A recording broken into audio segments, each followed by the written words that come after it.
escola do mundo, onde eu posso ensinar e aprender. A palavra da sabedoria é a nossa EBD. Deus é o nosso diretor, o Espírito Santo nosso professor. A Bíblia é a cartilha que ensina o caminho, a verdade e a vida. Deus é o nosso diretor, o Espírito Santo nosso professor. A Bíblia é a cartilha que ensina o caminho, a verdade e a vida. Olá, meus alunos da Escola Dominical. Muito bom estar aqui falando com vocês neste momento, antes do culto ou antes da Escola Dominical. A gente fala sempre um pouco sobre a Bíblia, a Palavra do Senhor. Nesse instante nós estamos falando sobre a carta de Paulo aos Efésios, no capítulo 3. É um texto muito importante e extraordinário mesmo para a nossa vida. Porque a Bíblia diz que nós somos a igreja, o corpo vivo de Cristo. Paulo fala aqui no capítulo 3 sobre esse mistério, santos e apóstolos e profetas. Ele recebeu essa revelação do Apocalipse. No domingo passado falamos do qual foi constituído o Evangelho, não é? Ministro conforme o dom da graça de Deus, a mim concedido segundo a força operante do seu poder. Ele continua dizendo, ele fala, a mim, o menor de todos os santos. Ele, Paulo, me foi dada esta graça de pregar aos gentios o evangelho das insondáveis riquezas de Cristo. A mim, o menor de todos os santos. Ele se considerava mesmo, olha que parecia uma contraposição, né? Ele, um apóstolo, ser o menor. Geralmente é assim. Quem serve é o menor. Às vezes nós estamos servindo a ceia na igreja, os presbíteros pegam a ceia e servem a igreja. Por quê? Porque eles são servos. E o pastor depois serve aos presbíteros, porque também ele é servo. Paulo estava dizendo, eu sou o menor de todos. Para Timóteo diz que ele é o maior dos pecadores porque ele perseguiu a igreja de Deus e a devastava. Certamente o menor dos santos, ele tem na mente dele que ele era o único, era o mais improvável de todos os eleitos chamados por Cristo para ser o portador da revelação dos gentios. É como se dissesse, eu menos eu. Todo mundo poderia, eu não. Por isso que ele diz, eu o menor de todos os santos. A palavra santo aqui é separado, escolhido, chamado, né? E Paulo se considerava a si mesmo o maior dos pecadores, o menor de todos os santos. Porque na verdade ele perseguiu. Vocês já imaginaram um homem santo como Estevão sendo apedrejado? E Paulo pegou a capa do Estevão e segurou e ficou frio, olhando para os seus compatriotas e patrícios judeus dilapidando, enchendo a cara de Estevão de pedra, e aquilo ia caindo sobre Estevão e ele frio, olhando aquilo. Você já imaginou? E a Bíblia diz que certamente ele estava lá, viu o rosto de Estevão brilhar como de um anjo. Aquilo deve ter mexido profundamente no coração de Saulo, agora então Paulo, e ele disse, como que foi passar isso na minha cabeça? Uma pessoa tão devota à religião farisaica, tão devoto à lei, como eu deixei que isso acontecesse, como eu fui tão duro na aplicabilidade da lei sobre esse grande homem chamado Estevão. Quando essas coisas vêm na mente dele, ele diz, na verdade, eu sou o menor dos santos, eu não mereço. Se é que há graça sobre graça, e sobre graça está sobre mim. Eu sou o mais improvável e Deus me chamou para ser apóstolo dos gentios, pregador do evangelho, dizer a mim, o menor de todos os santos, me foi dada esta graça. É claro que é graça, pura graça.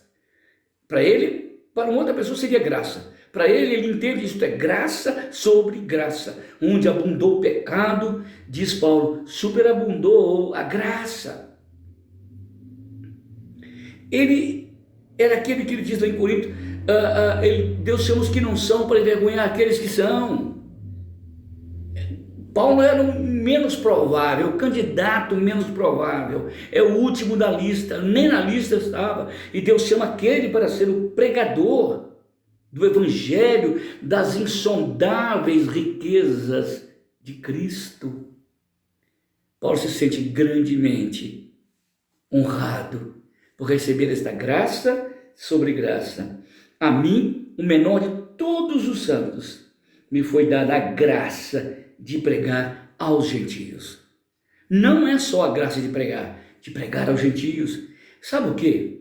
Porque Paulo entendia o que era a desgraça. Ele se converte ao evangelho, olha para trás e diz: que homem desgraçado eu fui.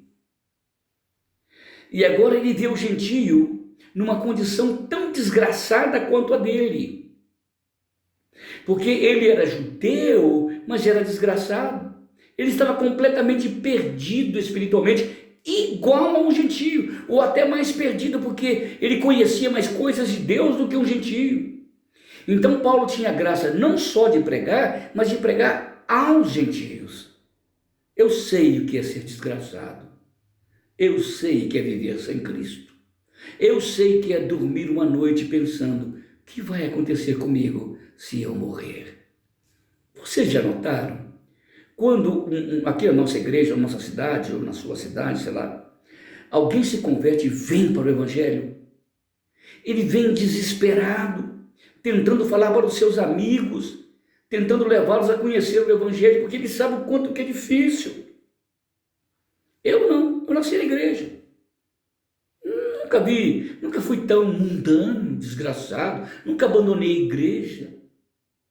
Não é que eu não ame o evangelho, mas normalmente os filhos de crente, eles são assim, convertidos também, mas não têm o coração de um desgraçado, de um gentio pagão perdido. Paulo, embora sendo judeu, sabia o que era viver sem Cristo. É por isso que ele pregava com tanto afã, com tanto vigor, com tanta energia, com tanta graça para o gentio pagão perdido.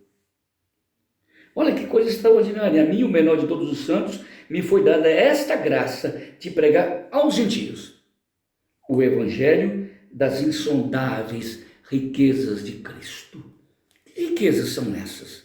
Não são riquezas materiais, riquezas da paz do coração, riqueza de saber que está bem com Deus, riqueza de poder perdoar o outro, riqueza de saber que amanhã ele vai estar com Jesus, o que é incomparavelmente melhor, riqueza de enxergar a história sob o ponto de vista de Deus, riqueza de ter a Escritura.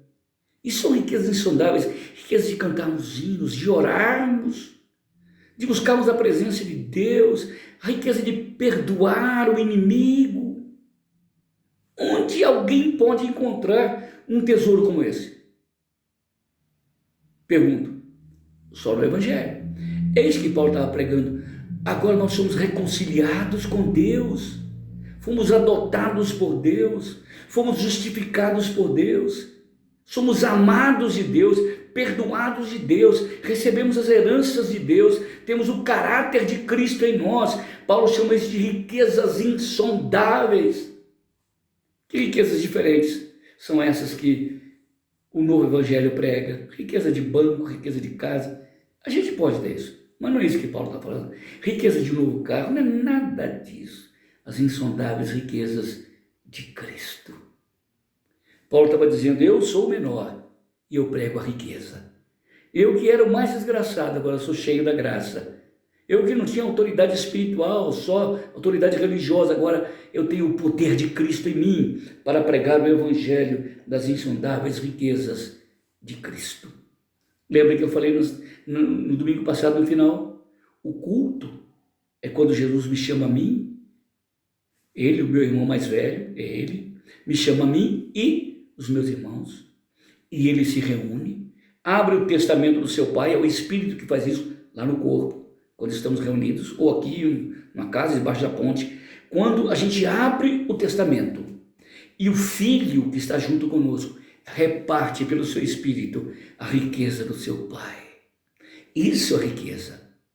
Esse é o grande valor que o Evangelho tem de espalhar, as riquezas insondáveis, inexplicáveis, o que o ouvido jamais ouviu, o que jamais passou pela mente humana, o que jamais passou pelo coração humano, como diz Paulo na carta 1 aos Coríntios. Deus nolo revelou pelo Espírito. Não nolo revelará, revelou agora. São essas insondáveis riquezas que absorvemos e usufruímos na comunhão do corpo da igreja do Senhor Jesus Cristo. Por isso que cantar na igreja é diferente, orar na igreja é diferente, ler a Bíblia na igreja é diferente. Não que não devamos fazer individualmente, mas a igreja é completamente diferente. Ali está a plenitude do corpo de Cristo reunido.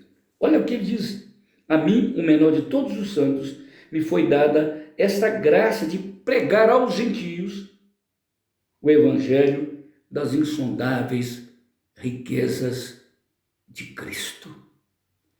Que Deus nos ajude a usufruirmos dessas riquezas, a entendermos, principalmente nós criados na igreja, a entendermos essas riquezas, como os gentios, os pagãos que vêm para a igreja, nossos irmãos mais novos, valorizam isso.